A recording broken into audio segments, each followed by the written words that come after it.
Bipolar disorder is a very common mental illness. It affects between 3 to 5% of the world's population, and it affects them in an equitable way, as in there's an equal likelihood that a man or a woman will have bipolar disorder if somebody rich or somebody poor will have the illness as well. So our app, Mood Rhythm, aims to change the way patients and clinicians treat bipolar disorder. The first goal is to make the recording of this information fun and effortless. Moving beyond that, we want to use the phone as a way of feeding the information back to patients in order to help them adhere to their targets and achieve a stable rhythm. The reason this is important is because patient acceptance of the technology and control of their illness is central to whether people will maintain their treatment and whether they feel that they have a hand in getting well and staying well.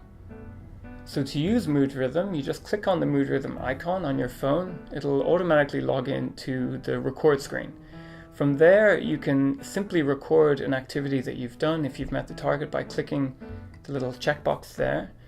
You can add more detail if you want to. You can add what time you met the target at, how many people were present. You can also add reminders for each target so they can cue you to record at the right time.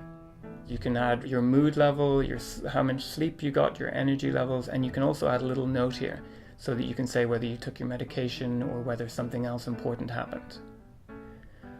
Going back to the home screen, you can see that the bubbles here are moving. The idea with this is that a patient at a glance can get a sense of how in rhythm their day is, or whether specific targets, like the time they're going to sleep at, are disordered. So the more the bubbles move, the more out of rhythm, out of sync your day has been. Clicking on the Edit Past Rhythm allows you to go into a calendar screen, and you can look at all your past entries, and you can complete ones that maybe you missed before. The final major feature here is the badge room. And what the badge room does is it allows you to see different badges that you've collected along the way. So for example, if you get up on target 5 days out of 7, you get the early riser badge. The reason we've implemented this into Mood Rhythm is that the research shows that people with bipolar disorder respond particularly well to receiving rewards like badges and stars.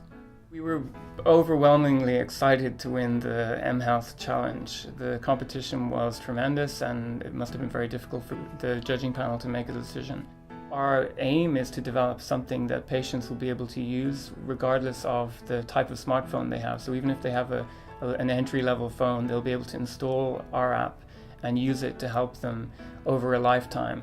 So initially they might start using it and tracking how they're doing, but eventually they'll just be able to use the phone to automatically capture those sorts of things.